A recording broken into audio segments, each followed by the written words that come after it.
नमस्कार साथियों। तो पिछली क्लास में हमने 18वीं प्रश्नावली के जो इम्पोर्टेंट क्वेश्चन थे उनके बारे में चर्चा कर ली थी। आज हम चर्चा करने वाले हैं चैप्टर 11 के बारे में। जो आपके इस चैप्टर 11 में से क्वेश्चन आएगा वो 6 नंबर का आएगा। तो चैप्टर 11 के जो इम्पोर्टेंट क्वेश्चन है उनके बारे में आज हम बात करेंगे। सबसे पहले दो इम्पोर्टेंट प्रमेय है वो देखेंगे। एक तो होगी आधारभूत आनुपातिकता प्रमेय और एक होगी उसकी विलोम। दोनों इस साल की परीक्षा की दृष्टि से बहुत ज्यादा महत्वपूर्ण प्रमेय है। तो इस प्रमेय को आप अच्छी तरीके से कर लेना, क्योंकि इस साल पूछे जाने के सबसे ज्यादा चांस है, जिसको थेल्स प्रमेय भी कहा जाता है। इस आधारभूत आनुपातिकता प्रमेय को थेल्स प्रमेय भी कहा जाता है। तो इस प्रमेय का या तो वो आपसे पूछेगा कि आधारभूत आनुपातिकता प्रमेय को सिद्ध करो या थेल्स प्रमेय को सिद्ध करो, या वो आपको क्वेश्चन देगा जैसा कि क्वेश्चन आपको अपनी स्क्रीन पर दिखाई दे रहा है कि सिद्ध करो कि त्रिभुज की एक भुजा के समांतर खींची गई रेखा त्रिभुज की शेष दो भुजाओं को समान अनुपात में विभाजित करती है। तो अपने को इतना बताना है, सिद्ध करना है कि त्रिभुज की शेष दो भुजाएं जो बचती है उनका अनुपात आपस में बराबर है। त्रिभुज की 3 भुजाएं होती है, एक भुजा के समांतर अपने को रेखा खींचनी है और शेष दो भुजाएं जो बचेगी उनका अनुपात आपस में बराबर सिद्ध करना है। तो देखो कैसे करना है। तो सबसे पहले आपको चित्र बनाना होगा। तो ये चित्र के अंदर देखते हैं तो त्रिभुज की बात हो रही है, तो त्रिभुज का चित्र बना लो। आप त्रिभुज का चित्र बना लिया मैंने, इसको नाम दे दिया ए बी और सी। अब इस त्रिभुज की एक भुजा के समांतर खींची गई रेखा, त्रिभुज की एक भुजा के समांतर खींची गई रेखा, इस भुजा के समांतर हम रेखा खींचेंगे। बीसी के समांतर मैंने कोई रेखा खींच ली, इसका नाम दे दिया मैंने डी और ई।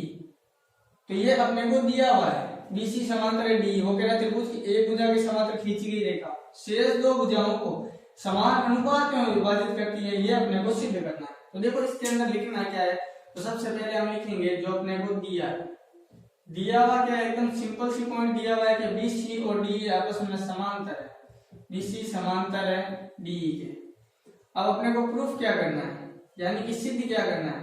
तो अपने को सिद्ध करना है कि इसका और इसका अनुपात इसके और इसके अनुपात के बराबर है। तो यहाँ पर हम सिद्ध करेंगे एडी बट्टा बीडी बराबर है किसके, एई बट्टा ईसी। ये सिद्ध कर लिया।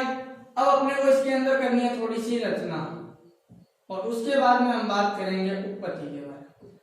ये 3 पॉइंट तो फिक्स होते हैं। रचना तो किसी सवाल में होगी किसी सवाल में नहीं होगी, लेकिन सिद्ध करना दिया और उत्पत्ति, ये जो ज्योमेट्री वाली कोई प्रश्नावलियां हैं इसके अंदर ये 3 तो प्रूफ करने वाले क्वेश्चनों के अंदर ये 3 जो कॉमन पॉइंट है, दिया है, सिद्ध करना और उत्पत्ति। रचना तो कोई सवालों में रचना होती है, किसी किसी में नहीं होती है। तो देखो रचना क्या करनी है अपने को, तो आपको 2 पॉइंट ही फोकस करने हैं रचना करते समय। थेल्स प्रमेय कर रहे हैं हम, ध्यान से समझ लेना। थेल्स प्रमेय कर रहे हैं, इसके अंदर अपने को 2 पॉइंट हायर कर रहे हैं डी और ई। ये 2 पॉइंट हायर कर लिए, इसी से रचना करनी है।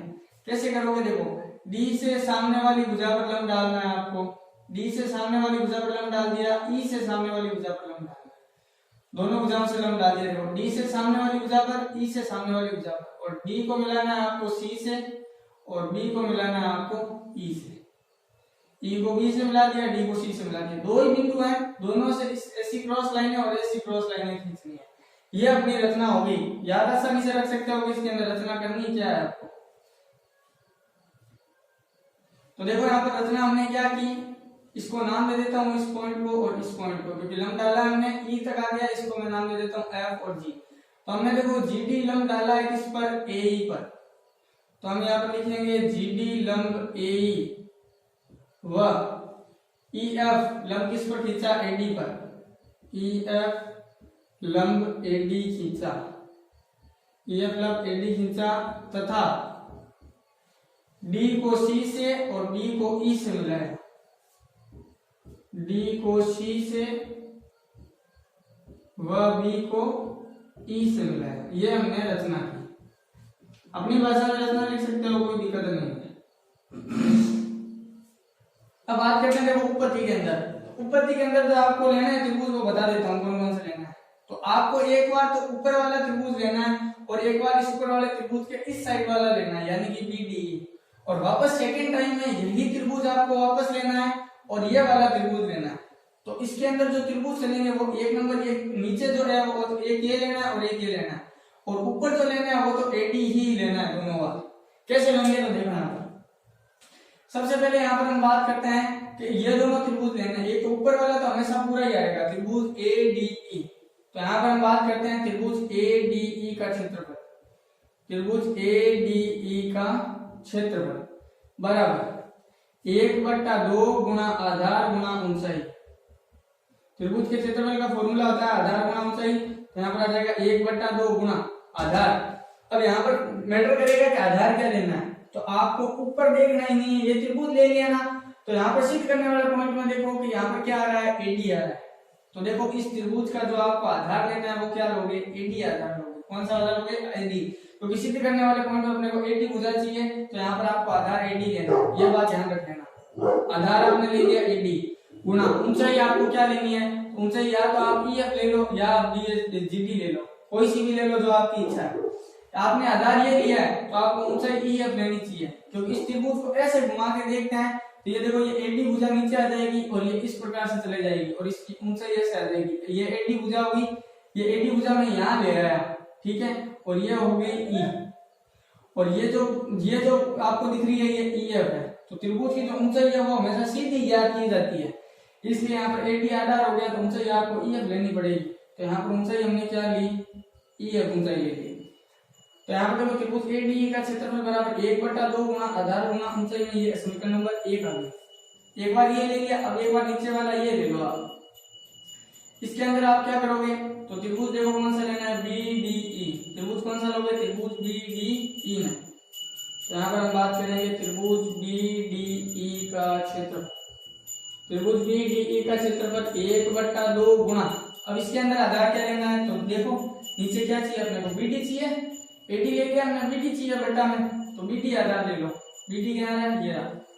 तो आधार हम लेंगे इसके अंदर BD गुणा ऊंचाई क्या लेंगे, तो ऊंचाई जो हमने ऊपर ली है वही सेम ऊंचाई अपने को लेनी है, तो इसके अंदर ऊंचाई हम क्या लेंगे, EF लेंगे। ये होगी समीकरण नंबर 2। और समीकरण 1 और 2 का आपस में भाग दे दो, डिवाइड कर दो, ठीक है। तो मैं यहाँ पर लिखता हूँ त्रिभुज ADE का क्षेत्रफल, त्रिभुज ADE का क्षेत्रफल बट्टे त्रिभुज BDE का क्षेत्रफल, BDE का क्षेत्रफल बराबर आ जाएगा, ऊपर था 1/2 गुणा AD गुणा EF, नीचे आ जाएगा 1/2 गुणा BD गुणा EF। ये कैंसिल हो गया और यहाँ पर 1/2 से 1/2 कैंसिल हो गया, तो यहाँ पर क्या बच गया, AD बट्टा BD। इसको हम नाम दे देते हैं समीकरण नंबर 3। तो यहाँ पर देखो समीकरण 3 जो बनी है, ऐसी की ऐसी समीकरण अपने को एक और बनानी है जिसके अंदर त्रिभुज लेना है, क्योंकि AD और BD तो आ गया है लेकिन AE और EC लेकर आना है। तो वही काम करना है जो त्रिभुज यहाँ पर लिया था, ऊपर वाला तो सेम ही लेना है आपको। तो इसी प्रकार आप सीधा लिख दोगे इस बार, इसी प्रकार आप लिख के फिर लिख देना त्रिभुज ADE का क्षेत्रफल। वही त्रिभुज लेना है ऊपर, तो त्रिभुज ADE का क्षेत्रफल। अब नीचे वाले में देखो AE भुजा AD में आ गई और EC भुजा किस वाले त्रिभुज में आ रही है, ECD में आ रही है। तो इसमें आप नीचे लोगे त्रिभुज ECD का क्षेत्रफल बराबर आ गया 1/2 गुणा, इसके अंदर आधार क्या लेना है, तो आधार देखो AE सिद्ध करना है तो AE आधार ले लो, और ऊंचाई हमने जो लंब डाली थी उसमें EF ऊंचाई तो हमने ले ली थी, इस बार GD ऊंचाई ले लेंगे। तो यहाँ पर आ जाएगा GD बट्टे 1/2 गुणा, नीचे क्या सिद्ध करना है, EC, तो यहाँ पर आ जाएगा EC, ऊंचाई दोनों की समान लेनी है, इधर GD ली है तो GD, EF ली थी तो दोनों की ऊंचाई EF आ गई, GD ली थी तो GD आ गई, GD से GD कैंसिल, 1/2 से 1/2 कैंसिल, यहाँ पर क्या आ जाएगा AE बट्टा ED। समीकरण नंबर बन गई 4। अब देखो इसका यदि दायां पक्ष बराबर है तो बायां पक्ष बराबर हो जाएगा, AD बट्टा BD बराबर होगा AE बट्टा ED के, AE बट्टा ED के या EC के, EC है ना, यहाँ पर भुजा देखो EC है, EC भुजा है, AE बट्टा EC के बराबर होगा। तो यदि इसका दायां वाला पक्ष बराबर है तो इसका बायां वाला पक्ष अपने आप बराबर हो जाएगा। तो देखते हैं दायां पक्ष बराबर है क्या, त्रिभुज ADE का क्षेत्रफल, इधर भी त्रिभुज ADE का क्षेत्रफल, बट्टे में त्रिभुज BDE और इधर ECD। तो नीचे वाले त्रिभुजों का क्षेत्रफल आपस में बराबर नहीं है, यदि नीचे वाले त्रिभुजों का क्षेत्रफल आपस में बराबर कर देते हैं तब अपना दायां पक्ष बराबर हो जाएगा। तो देखो कैसे करना है आपको, तो आपके नवी क्लास में एक प्रमेय थी कि दो समांतर रेखाएं और एक ही आधार पर बनने वाले त्रिभुजों के क्षेत्रफल बराबर होते हैं। ये दोनों रेखाएं यदि आपस में समांतर हैं और इन दोनों के अंदर जितने भी त्रिभुज बनाऊंगा ये जैसे मैंने त्रिभुज बनाए, अब देखो ये जितने भी त्रिभुज बना रहा हूं सारों का आधार एक ही चल रहा है, इसका आधार का नाम दे देता हूं AC। ये सारे के सारे त्रिभुज एक ही आधार पर बन रहे हैं और दो समांतर रेखाओं के मध्य बन रहे हैं। तो ये एक प्रमेय है नवीं क्लास में कि दो समांतर रेखाओं और एक ही आधार पर बनने वाले त्रिभुजों के क्षेत्रफल आपस में बराबर होते हैं।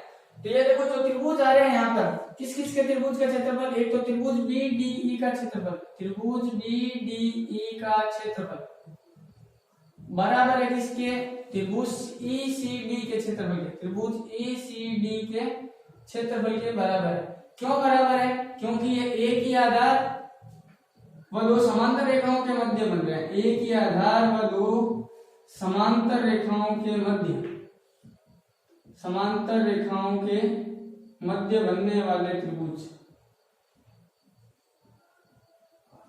बनने वाले त्रिभुज। अब देखो ये एक ही आधार और दो समांतर रेखाओं के मध्य कैसे बन रहे हैं, तो त्रिभुजों के नाम देखो BDE और ECD, BDE और ECD ये दोनों त्रिभुज, ये वाले, एक तो ये वाला त्रिभुज हो गया और एक ये वाला त्रिभुज हो गया, ये दोनों एक ही आधार पर बन रहे हैं, DE आधार पर बन रहे हैं। देखो दोनों का आधार एक ही चल रहा है DE, दोनों एक ही लाइन से बन रहे त्रिभुज और दोनों समांतर रेखाओं के मध्य बन रहे हैं। ये रेखा इसके समांतर थी, ये देखो दिया है पॉइंट के अंदर BC समांतर DE, इसलिए दोनों त्रिभुजों का क्षेत्रफल आपस में बराबर है। तो इसको मैं नाम दे देता हूं समीकरण नंबर 5। तो समीकरण 3, 4 और 5 से ये दोनों भुजाएं आपस में क्या होगी, बराबर होगी, क्योंकि इसका दायां पक्ष बराबर हो गया, इन दोनों का क्षेत्रफल भी आपस में बराबर है।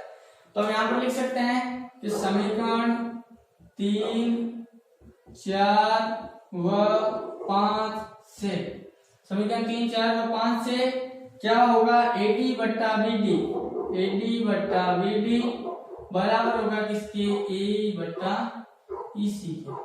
इति सिद्धम, यही अपने को प्रूफ करना था और ये अपना प्रूफ हो गया। बहुत इंपॉर्टेंट प्रमेय है इस साल के लिए, तो अच्छी तरीके से ढंग से समझ लेना, ठीक है। तो अगली प्रमेय देखो इसकी कौन सी है, जस्ट इसकी विलोमी है, ठीक है, थोड़ी सी अलग है, जस्ट इसकी विलोम है। इस बार अपने को क्या है, देखो दिया है में समांतर है और सिद्ध अपने को अनुपात करना था, लेकिन विलोम में क्या होगा, अनुपात दिया हुआ होगा और भुजा समांतर सिद्ध करनी होगी, यानी कि इसका जस्ट विपरीत है।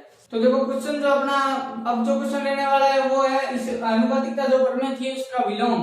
तो क्वेश्चन जैसा कि आपको स्क्रीन पर दिखाई दे रहा है कि यदि किसी त्रिभुज की एक भुजा त्रिभुज की शेष दो भुजाओं को समान अनुपात में विभाजित करे तो वो भुजा त्रिभुज की तीसरी भुजा के समांतर होती है, ये अपने को सिद्ध करना है। तो त्रिभुज की एक रेखा है, यदि त्रिभुज की दो भुजाओं को समान अनुपात में विभाजित करे तो ये तीसरी भुजा के समांतर होगी, ये अपने को सिद्ध करना है, यानी कि जस्ट उसका विलोम है। तो देखो कैसे करेंगे, तो यहाँ पर हम अपने को दिया हुआ क्या है कि इसका और इसका अनुपात बराबर है, यानी कि AD बट्टा BD बराबर है किसके, AE बट्टा EC, ये अपने को दिया हुआ है। सिद्ध करना है अपने को कि BC और DE आपस में समांतर है, BC समांतर है किसके, DE के। अब अपने को करनी है इसके अंदर रचना क्या करोगे, तो BC के समांतर आप एक लाइन खींचोगे, यहाँ पर एक लाइन खींची DF। हमने मान लिया कि ये रेखा जो है वो इसके समांतर है, किसके समांतर है, BC के समांतर हमने एक लाइन खींची है जिसका नाम है DF। तो हम यहाँ पर रचना में लिखेंगे BC समांतर DF खींची। अब बात करते हैं देखो उत्पत्ति के अंदर, सबसे पहले अपने को दिया हुआ क्या है वो लिखो। सबसे पहले अपने को दिया हुआ है कि AD बट्टा BD बराबर है AE बट्टा EC है, तो AD बट्टा BD बराबर है किसके, AE बट्टा EC के।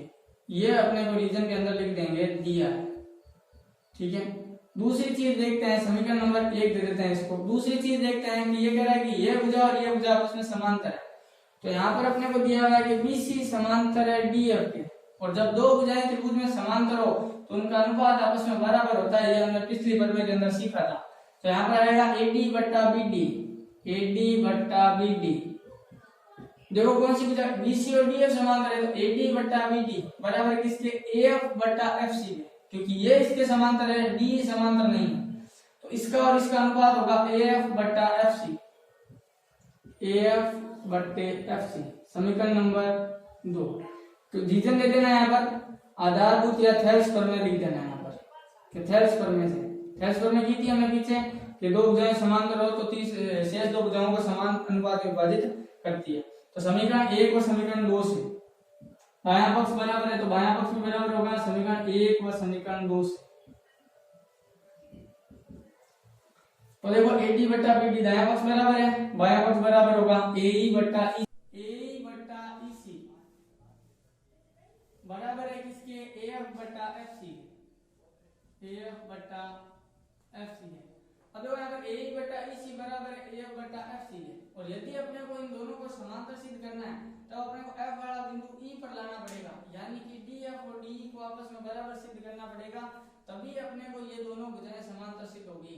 तो इन दोनों भुजाओं को बराबर कैसे सिद्ध करेंगे, तो यहाँ पर देखो अपने को पूरी भुजा लेकर आनी है। यहाँ पर नीचे EC है, यहाँ पर नीचे FC है और ऊपर है AE और AF। तो AE और AF कहाँ पर है, देखो AE ये रही AF ये रही। तो यदि मैं AE के अंदर पूरी को EC जोड़ दूं, यदि मैं AE के अंदर EC जोड़ दूं तो पूरा AC बन जाएगा और AF के अंदर यदि FC जोड़ दूं तो भी पूरा AC बन जाएगा, यानी कि ऊपर वाला दोनों समान हो जाएंगे और समान होते दोनों कट जाएंगे और FC और EC आपस में बराबर हो जाएगी। देखो कैसे होगा, तो ये करने के लिए अपने को क्या करना होगा, दोनों तरफ एक जोड़ना होगा। दोनों तरफ एक जोड़ने पर यदि पूरी भुजा ऊपर लानी है तो दोनों तरफ एक जोड़ना पड़ता है। आगे क्वेश्चन भी आएंगे ऐसे AF बट्टा FC प्लस 1, दोनों का लघुत्तम ले लो, EC लघुत्तम आ गया, EC से EC कैंसिल, बच गया AE, 1 का भाग इसमें EC बाहर गया, EC की 1 से गुणा कराएंगे तो EC ऊपर आ जाएगा। यहाँ पर भी वही होगा, लघुत्तम आ गया FC, FC से FC कैंसिल, ऊपर F बच गया, इसके नीचे कुछ नहीं है मतलब 1 है, 1 का FC बार भाग FC की 1 से गुणा तो FC। अब देखो AE और EC को जोड़ देना पूरी भुजा AC बनती है, तो यहाँ पर आ जाएगा AC बट्टा EC बराबर है किसके AF और FC को जोड़ो, देखो AF और FC को जोड़ो तो भी AC ही आएगा, तो यहाँ पर आ जाएगा AC बट्टे FC, AC से AC कैंसिल, तो अब तिरछी गुणा करा तो इधर भी 1 बच गया, इधर भी 1 बच गया, तिरछी गुणा कराएंगे तो इधर आ जाएगा EC बराबर है FC, तो EC और FC आपस में बराबर है। देखो EC और FC, जब EC और FC आपस में बराबर है इसका मतलब इस बिंदु में और इस बिंदु में कोई फर्क नहीं है, मतलब ये F वाला जो बिंदु है वो E पर ही है, तो यहाँ पर हम लिख सकते हैं कि ये दोनों बराबर है। अतः E बिंदु व F बिंदु क्या है, संपाती है। संपाती का मतलब एक दूसरे के ऊपर ही है, और जब ये संपाती है अतः ये दोनों भुजाएं आपस में क्या होगी, ये जब दोनों रेखाएं आपस में संपाती है, ये दोनों बिंदु आपस में संपाती है, मतलब DF रेखा और DE रेखा में कोई फर्क नहीं है, ये जो DF वाली रेखा है वो DE के ऊपर ही है। तो इसका मतलब क्या हुआ कि जब इनका अनुपात आपस में बराबर है तो ये रेखाएं भी आपस में क्या होगी, समांतर होगी। तो यहाँ पर आ जाएगा BC व समांतर है किसके, DE के। यही अपने को क्या करना था, सिद्ध करना था, तो यहाँ पर आ जाएगा इति सिद्धम। तो ये तो जो प्रमेय, इस प्रमेय के आधार पर सवाल है 11.1 जो है वो आपको करनी नहीं, 1 नंबर के क्वेश्चन है, याद करके चले जाना। 11.2 में 1 या 2 क्वेश्चन इंपॉर्टेंट है वो मैं आपको करवाऊंगा, ठीक है। तो आज हमने प्रमेय वाला जो किया है वो अच्छी तरीके से यदि आएगा तो ही हम इस चैप्टर के अंदर आगे बढ़ पाएंगे, नहीं तो ये चैप्टर आपको समझ में नहीं आएगा। ये 2 ही प्रमेय इंपॉर्टेंट है पूरी 11 प्रश्नावली के अंदर। तो मिलते हैं नेक्स्ट क्लास में, तब तक के लिए जय हिंद जय भारत।